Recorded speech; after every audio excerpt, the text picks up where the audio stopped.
அன்பானவர்களே, ஞானி ஒருவர் இருந்தார். அவரிடத்திலே பல சீடர்கள் கல்வி கற்றுக்கொள்வதற்காக இருந்தார்கள். அந்த சீடர்களின் கூட்டத்திலே புதிதாக சீடர் ஒருவர் வந்து இணைந்தார். அவருடைய பழக்க வழக்கங்கள் சற்று வித்தியாசமாக இருந்தது. அவர் வந்து அவர்களோடு கூட சேர்ந்த பின்பு அவர்களிடத்திலே அநேக பொருட்கள் காணாமல் போய் கொண்டிருந்தது. எனவே அந்த புதிதாக வந்த சீடன்தான் இந்த திருட்டு வேலைகளை செய்கிறான் என்று சொல்லி எல்லா சீடர்களும் ஞானியிடத்திலே வந்து குற்றம் சாட்டினார்கள். ஞானியும் அந்த புதிய சீடனை அழைத்து அவருக்கு சில ஆலோசனைகளை சொன்னார். ஆனாலும் அந்த திருட்டு தொடர்ந்தது. அந்த திருட்டு நிற்கவில்லை. சீசர்கள் எல்லாரும் மீண்டும் கொஞ்சம் கோபமாகவே ஞானியிடத்தில் வந்து, எங்களுடைய பொருட்கள் எல்லாம் காணாமல் போகிறது, அந்த புதிய சீடன் தான் திருடுகிறான், ஏன் நீங்கள் அவனை கண்டிக்கக்கூடாது?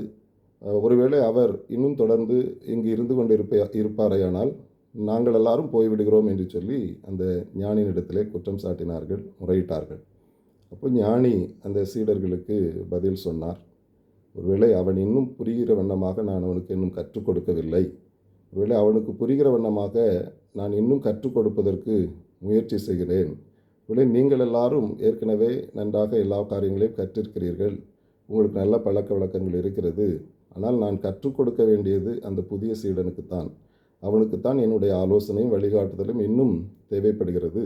நீங்கள் போக வேண்டுமானால் போகலாம், நான் அவனுக்கு கற்றுக் கொடுப்பதை நிறுத்த மாட்டேன் என்று அந்த ஞானி தம்முடைய சீசர்களுக்கு பதில் சொன்னார். அன்பானவர்களே, ஏன் இதை சொல்லுகிறேன் என்று சொன்னால், ஆண்டவரும் இந்த வேத பகுதியிலே நமக்கு அதே காரியத்தை கற்றுக் கொடுக்கின்றார். வசனத்திலே நாம் வாசித்து பார்க்கும் பொழுது 12ஆம் வசனத்திலே சொல்லப்பட்டிருக்கிறது, இயேசு அதை கேட்டு, பிணியாளிகளுக்கு வைத்தியன் வேண்டியதே அல்லாமல் சுகமுள்ளவர்களுக்கு வேண்டியதே அல்ல, பலியை அல்ல இரக்கத்தையே விரும்புகிறேன், நீதிமான்களை அல்ல பாவிகளையே மனந்திரும்புகிறதற்கு அழைக்க வந்தேன் என்று ஆண்டவர் கற்றுக் கொடுக்கின்றார்.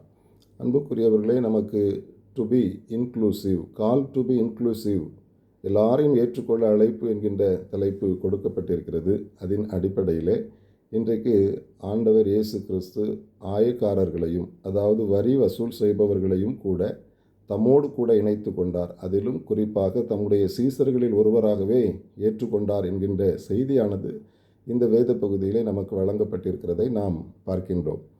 ஆயக்காரர்கள் யார்? யார் இந்த டாக்ஸ் கலெக்டர்ஸ் என்று நாம் சிந்தித்து பார்க்கும் பொழுது, அன்றைக்கு ரோமர்களுடைய ஆளுகை காணப்பட்டது. ஒருவேளை யூதர்கள் ரோமர்களுடைய ஆளுகைக்கு கீழ்ப்பட்டிருந்தார்கள். ஆகையினாலே யூத ஜனங்களிடத்திலே வரி வசூல் செய்து அதை ரோம அரசாங்கத்திற்கு செலுத்துவதற்கு வரி வசூல் செய்பவர்கள், டாக்ஸ் கலெக்டர்ஸ் நியமிக்கப்பட்டிருந்தார்கள். அவர்களில் ஒருவராகத்தான் இந்த ஆயத்துறையில் உட்கார்ந்திருந்த லேவி என்பவர். அவர் மத்தேயு என்று அறியப்படுகின்றார். லேவி என்பவரை ஆண்டவர் தம்முடைய ஊழியத்திற்கு தம்முடைய சீசராக அழைக்கின்ற சம்பவமானது இந்த வேத பகுதியிலே நமக்கு கற்றுக் கொடுக்கப்பட்டிருக்கின்றது. அன்புக்குரியவர்களே, ஆயக்காரர்கள் அன்றைக்கு வரி வசூல் செய்கின்ற பணியை செய்தார்கள்.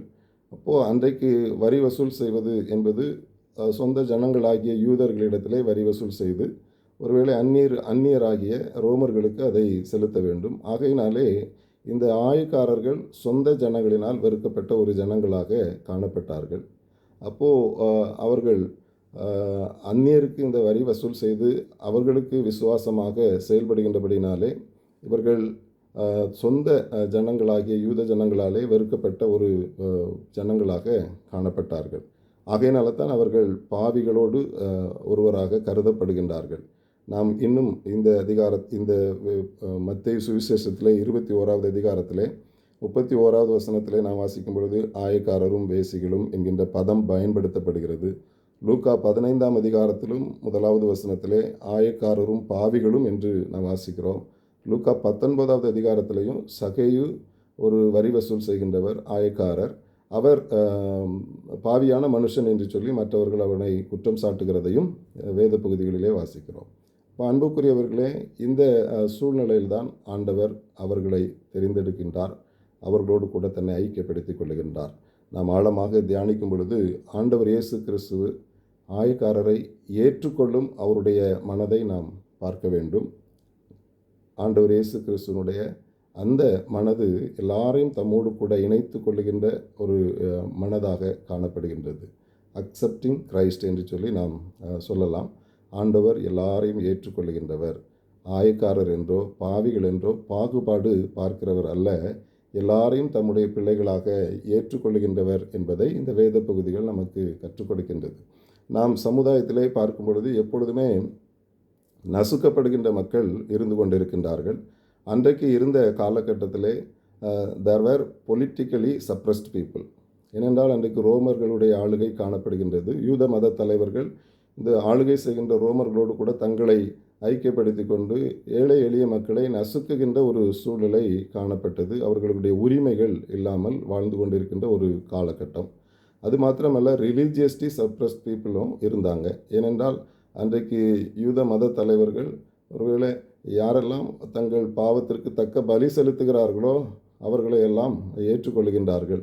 பலி செலுத்துவதற்கு வசதி இல்லாத ஏழை மக்கள், கஷ்டப்படுகின்றவர்கள், அவர்களை பாவிகள் என்று ஒதுக்குகின்ற ஒரு காலகட்டம் அன்றைக்கு காணப்பட்டது. ஆகையினாலே ரிலீஜியஸ்லி சரி, பொலிட்டிக்கலியும் சரி, அவர்கள் நசுக்கப்பட்ட ஜனங்களாகவே காணப்பட்டார்கள். வசதி வாய்ப்பு உள்ளவர்கள் தங்களை பரிசுத்தவான்களாக கருதி கொண்டார்கள். அவர்களுக்கு அந்த அடையாளம் காணப்பட்டது.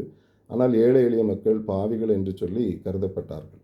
ஆனால் அதே நேரத்தில் இந்த ஆயக்காரர்கள் ஒருவேளை அரசு பணியை செய்தாலும், வசதிகள் இருந்தாலும், அவர்களும் கூட பாவிகளோடு ஒருவராக கருதப்பட்டார்கள். மக்களால் வெறுத்து ஒதுக்கப்பட்டார்கள். ஆகையினால தான் ஆயக்காரரும் பாவிகளும் என்கின்ற பதம் இணைந்தே வருகின்றதை நாம் பார்க்க முடிகின்றது. அன்புக்குரியவர்களே, அப்போது இப்படிப்பட்ட சூழ்நிலையிலே சமுதாயம் யாரை ஒதுக்குகிறதோ, சமுதாயம் யாரை புறக்கணிக்கின்றதோ அவர்களை தேடி சென்று அவர்களை ஏற்றுக்கொள்ளுகின்ற நல்ல மனதை நாம் ஆண்டவர் இயேசு கிறிஸ்துவினிடத்திலே நாம் பார்க்கலாம். இந்த டாக்ஸ் கலெக்டர்ஸ், அவர்களுடைய நிலைமை எப்படி இருக்கிறது? சொந்த ஜனங்களால் வெறுக்கப்பட்ட, ஒதுக்கப்பட்ட ஒரு நிலைமையிலே உடைந்த உள்ளத்தோடு கூட வாழ்ந்து கொண்டிருக்கின்ற மக்களாக அன்றைக்கு காணப்பட்டார்கள். ஆகையினாலே ஆண்டவர் அவர்களை தேடி சென்று அவர்களை ஏற்றுக்கொள்ளுகின்றார் என்பதை இந்த வேதவசனம் நமக்கு கற்றுக் கொடுக்கின்றது. இரண்டாவது, அவர்களில் ஒருவராகவே ஆண்டவர் தம்மை அடையாளப்படுத்துகின்றார். ஐடென்டிஃபையிங் வித் ரிஜெக்டட் என்று நாம் சொல்லலாம். ஆண்டவர் இயேசு கிறிஸ்து அந்த ஆயக்காரர், பாவிகள் என்று சமுதாயம் ஒதுக்குகின்ற அந்த மக்களில் ஒருவராக தம்மை அடையாளப்படுத்துகின்றார். ஏனென்றால் வசனங்களிலே நாம் வாசிக்கும் பொழுது 10வது வசனத்திலே சொல்லப்பட்டிருக்கிறது, பின்பு அவர் வீட்டிலே போஜன பந்தி இருக்கையில் அநேக ஆயக்காரரும் பாவிகளும் வந்து இயேசுவோடும் அவர் சீஷரோடும் கூட பந்தி இருந்தார்கள். இங்கு ஒரு சம பந்தி நடைபெறுகின்றது. ஆண்டவர் இயேசு கிறிஸ்து இருக்கிறார், ஆயக்காரர்கள் இருக்கிறார்கள், பாவிகளும் இருக்கிறார்கள், இயேசுவோடும் அவருடைய சீஷரோடும் கூட பந்தி இருந்தார்கள் என்று வாசிக்கின்றோம். எல்லாரும் இணைந்து சாப்பிடுவதற்கு அமருகின்ற அந்த அமைப்பானது ஒரு ஈக்குவாலிட்டியை நமக்கு வெளிப்படுத்துகின்றது. ஆண்டவர் இயேசு கிறிஸ்து அவர்களில் ஒருவராக தம்மை அடையாளப்படுத்தி கொண்டார், இணைத்து கொண்டார் என்பதை நமக்கு கற்றுக் கொடுக்கின்றது. பொதுவாக நம்முடைய திருச்சபைகளிலே, குறிப்பாக திருநெல்வேலி, தூத்துக்குடி, நாசரேத் திருமண்டலங்களில் உள்ள திருச்சபைகளிலே ஆலய பிரதிஷ்டை பண்டிகை சபையினால் அனுசரிக்கப்படும். அதோடு கூட இணைந்து அசன பண்டிகையும் நடைபெறும். மிஷினரிகள் காலத்திலிருந்தே ஆரம்பிக்கப்பட்ட இந்த பழக்கம் எதை வலியுறுத்துகிறது என்று சொன்னால், அன்றைக்கு மக்கள் நோய்களினால் பாதிக்கப்பட்டார்கள். அப்பொழுது அவர்களுக்கு சரியான உணவு கிடைக்கவில்லை. எனவே எல்லாருக்கும் நல்ல உணவு கிடைக்க வேண்டும் என்பதற்காக எல்லாரும் கொஞ்சம் கொஞ்சம் காசு சேகரித்து, பணம் சேகரித்து, அதை வைத்து அன்றைக்கு அசனம் பண்டிகை என்று நடத்தினார்கள். அப்போது ஒரு நாள் நல்ல சிறந்த உணவு, அரிசி சாப்பாடு எல்லாருக்கும் கிடைக்கும். சுற்றி இருக்கின்ற கிராம மக்கள் எல்லாரும் அந்த அசன விருந்தில் வந்து பங்கு பெறுவது உண்டு. அது மாத்திரம் அல்ல, அன்றைக்கு திருச்சபைக்குள்ளாக நிறைய பாகுபாடுகள் இருந்தது. ஏழை பணக்காரர் என்கின்ற பாகுபாடுகள் இருந்தது. சமுதாயத்திலே ஜாதி அமைப்பு மக்களை பிரிவுபடுத்தி வைத்திருந்தது. அப்போ கிறிஸ்துவுக்குள் ஆணென்றும் பெண்ணென்றும் இல்லை, யூதன் என்றும் கிரேக்கன் என்றும் இல்லை, அடிமை என்றும் சுயாதீனன் என்றும் இல்லை என்று சொல்லி வலியுறுத்துகின்ற ஆண்டவருடைய மேலான அந்த நோக்கம் அந்த ஜாதி அமைப்பினாலே உடைவுபடுகிறதை மிஷினரிகள் கண்டார்கள். அப்போ எல்லாரையும் சமமாக கருத வேண்டும் என்று அந்த பந்தியிலே ஏழை பணக்காரர் எல்லாரையும் சமமாக தரையிலே மணலிலே அமர வைத்து அன்றைக்கு சாப்பாடு வழங்குகின்ற, சாப்பிடுகின்ற, எல்லாரும் இணைந்து சாப்பிடுகின்ற அந்த பண்டிகையானது ஆரம்பிக்கப்பட்டு இன்றைக்கும் நடக்கிறது. ஆனால் இன்றைக்கு சில அதிலே வளர்ச்சிகளும் மாறுபாடுகளும் இருந்தாலும் அது ஆரம்பிக்கப்பட்ட நோக்கம் அதைத்தான் நமக்கு கற்றுக் கொடுக்கின்றது. இப்போ அந்த எல்லாரையும் ஏற்றுக்கொள்கின்ற எல்லாரோடு கூட நாமும் நம்மை அடையாளப்படுத்தி கொள்ள வேண்டும். வேறுபாடுகள் ஆண்டவருக்கு முன்பாக கிறிஸ்துவுக்குள்ளாக எதுவும் இல்லை என்பதை ஆண்டவர் நமக்கு கற்றுக் கொடுக்கிறார். அதை இந்த வேத பகுதியும் நமக்கு கற்றுக் கொடுக்கின்றது. ஐடென்டிஃபையிங் வித் ரிஜெக்டட் என்று நாம் இதை எடுத்துக்கொள்ளலாம். முதலாவது, ஆண்டவர் எல்லாரையும் ஏற்றுக்கொள்கிறார், அக்செப்டிங் கிரைஸ்ட். இரண்டாவது, ஹி ஐடென்டிஃபைஸ் வித் ரிஜெக்டட். மூன்றாவது, ஆண்டவர் இயேசு கிறிஸ்து அவர்களை தம்மோடு கூட ஏற்றுக்கொண்டு அவர்களில் ஒருவராக தம்மை அடையாளப்படுத்தி அவர்களுடைய பலவீனங்களை சுகப்படுத்துகின்றதை நாம் வாசிக்கின்றோம். ஹி ஹீல்ஸ் த சிக் என்பதை வசனம் நமக்கு கற்றுக் கொடுக்கின்றது. ஒருவேளை ஹீல்ஸ் த சிக் என்று சொல்லும் பொழுது வியாதியோடு இருப்பவர்களுக்கு ஆண்டவர் சுகம் கொடுக்கிறார். மனதளவிலே உடைந்திருக்கிறவர்களை ஏற்றுக்கொண்டு அவருடைய மனதிற்கு மறந்திட்டு அவர்களை சுகப்படுத்துகிறதை இந்த வேத பகுதி நமக்கு கற்றுக் கொடுக்கின்றது. இதன் மூலமாக ஆண்டவர் நமக்கு என்ன கற்றுக் கொடுக்கிறார் என்று சொன்னால், ஒருவேளை ஹோலினஸ் என்பது என்ன, எது பரிசுத்தம்? ஒருவேளை பாவிகள் என்று சொல்லி சமுதாயம் ஒதுக்குகின்ற ஆயக்காரரோ அல்லது பாவிகளோ அவர்களை விட்டு பிரிந்து இருப்பது பரிசுத்தம் அல்ல. அவர்களை ஏற்றுக்கொண்டு அவர்களை ஆண்டவருக்கு நேராக அழைத்து வருவது தான் பரிசுத்தம் என்பதை ஆண்டவர் நமக்கு கற்றுக் கொடுக்கின்றார். அன்றைக்கு யூத மத தலைவர்கள் செய்த தவறு, தங்களை பரிசுத்தவான்களாக கருதி கொண்டு மற்றவர்களை பாவிகள் என்றும் ஆயக்காரர் என்றும் ஒதுக்குகின்ற ஒரு சூழ்நிலை. அவர்களை விட்டு தாம் பிரிந்திருந்தால் தாங்கள் பரிசுத்தம் என்று நினைக்கின்ற ஒரு நினைப்பு. ஆனால் அப்படி அல்ல. அவர்களை ஏற்றுக்கொண்டு அவர்களில் ஒருவராக ஐடென்டிஃபை செய்து அவர்களுக்கு சுகமளித்து அவர்களை ஆண்டவருக்கு நேராக வழிநடத்துகின்ற அந்த திருப்பணியைத்தான் ஆண்டவர் இயேசு கிறிஸ்து முன்னிறுத்துகின்றார். நமக்கும் அதை கற்றுக் கொடுக்கின்றார். கிறிஸ்துவுக்குள் மிகவும் பிரியமானவர்களே, ஆகையினாலே த டாக்ஸ் கலெக்டர்ஸ் ஆல்சோ வெல்கம்ட் என்கின்ற அந்த அருமையான தலைப்பின் அடிப்படையில் இன்றைக்கு நாம் சிந்திக்கும் பொழுது ஆண்டவர் இயேசு கிறிஸ்து நமக்கு கற்றுக் கொடுக்கின்றார். பிணியாளிகளுக்கு வைத்தியன் வேண்டியதை அல்லாமல் சுகமுள்ளவர்களுக்கு வேண்டியதில்லை. பலியை அல்ல இரக்கத்தையே விரும்புகின்றேன், நீதிமான்களை அல்ல பாவிகளையே மனம் திரும்புவதற்கு அழைக்க வந்தேன் என்று சொல்லியிருக்கின்ற ஆண்டவர் அன்றைக்கு ஆயக்காரர்களையும் பாவிகளையும் ஏற்றுக்கொண்டார். அவர்களில் ஒருவராக தம்மை அடையாளப்படுத்தி அவர்களோடு கூட பந்தியில் இருந்தார். அது மாத்திரமல்ல, அவர்களுடைய சரீர பலவீனங்களையும் மனதளவிலே இருந்த பாதிப்புகளையும் சுகமாக்கி ஆண்டவருக்கு நேராக, ஆண்டவருடைய அன்புக்கு நேராக அவர்களை அழைத்து வந்தார். அந்த மேலான ஆண்டவருடைய அன்பை நாமும் உணர்ந்து கொள்வோம். எல்லாரையும் ஏற்றுக்கொள்ளுகின்ற ஆண்டவராகிய இயேசு கிறிஸ்துவைப் போல நாமும் பாகுபாடு இல்லாமல் அனைவரையும் ஏற்றுக்கொள்வதற்கு நாம் நம்மை அர்ப்பணிப்போம். அனைவரோடும் கூட இணைந்து சிலுவையிலிருந்து சிகரத்திற்கு இந்த பயணத்தை நாம் விசுவாசத்தோடு கூட தொடருவோம். நாம் மாத்திரமல்ல, நம்மோடு கூட இருக்கின்ற அனைவரும் அந்த சிகரத்தை அடைய வேண்டும்.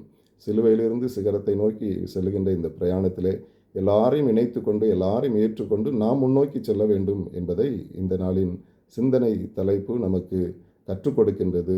நாம் ஆழ தியானிப்போம், ஆண்டவருடைய வார்த்தைகளுக்கு செவிசாய்ப்போம், அவைகளின்படி நடக்க நம்மை அர்ப்பணிப்போம்.